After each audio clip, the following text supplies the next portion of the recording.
What do you do about those people in your life that really don't support your art, or those people in your life that are very well meaning but constantly offer you criticism and advice that isn't overly helpful? I'm Charlotte Allen, I'm the Felting Alchemist, and today I want to talk about those two groups of people. So you've got the first group, and they're the group that are very unsupportive in relation to your art, not very interested. And I want to talk about how you deal with that today, and how you don't let it get to you, and you ensure that you keep pressing on with what you love doing.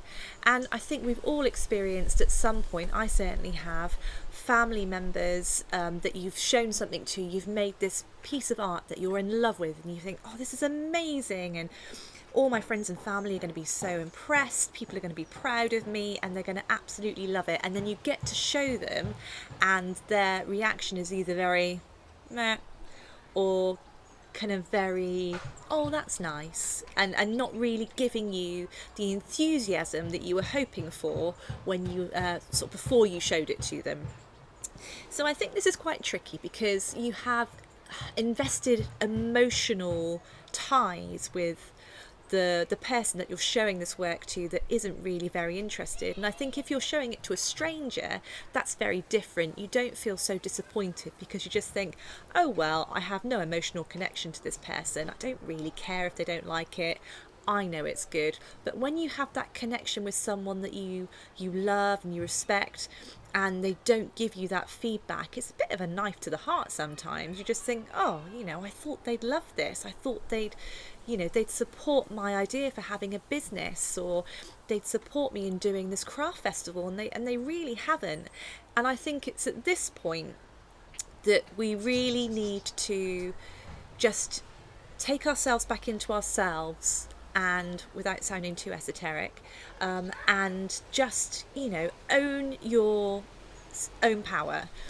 Don't let other people bring you down. And even if they are friends and family that you love, I think sometimes we just need to separate ourselves from that and think to ourselves, well, do you know what, I know this is really good, I'm really proud of this. My mum, my dad, my brother, my sister, they're not overly interested, but then maybe that's not their thing. Maybe they're not into art, they're not arty people. Maybe they're a bit jealous, because that can happen sometimes. Maybe they're just having a bad day. So I think you need to factor that in when you have that kind of reaction from someone.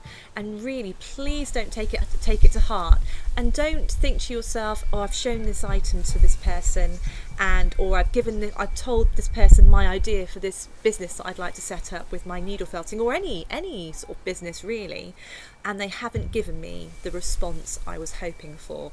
Well, I think sometimes you just have to dare to live and do it anyway. Just do it anyway. It's better to do something and fail at it than never do it and always wonder if you should have done it.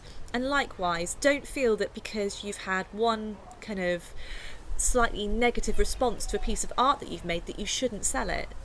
Just go for it. Just put it up on your website, put it into a craft shop, put it into a craft fair, and just see what happens. And you will be amazed at how many people outside of your family network, outside of your friend network, that will love the art that you make. And I've had it in the past where I've made things that might be a little bit different, a little bit, say, not safe in the eyes of some of my family members, and they kind of think, well, what's she doing? What's that all about?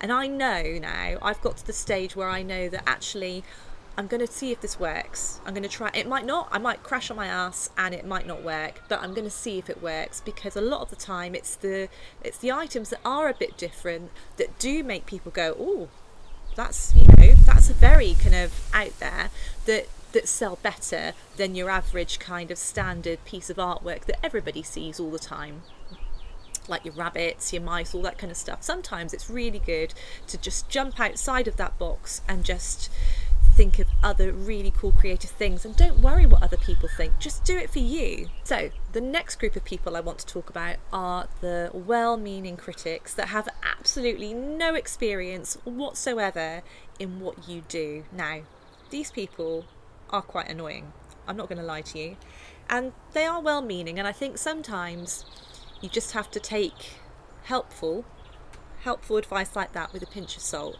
and just go, oh, thanks Uncle Jim for telling me that I shouldn't have used that pink colour on that particular sculpture because it looks too feminine. Thank you for that. I'll take that advice on board, and and I'll think about it in the future. Thank you. I think that's the best thing to do with these kind of people. But don't let it get to you.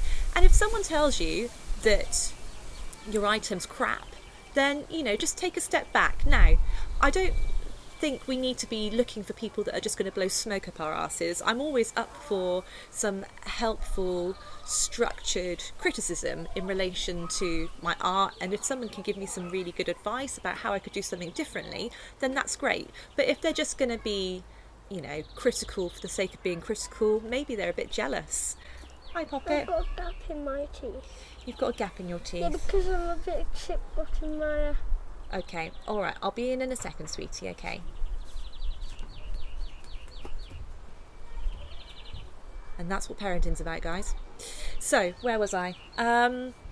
Just take it on the chin, don't take it to heart.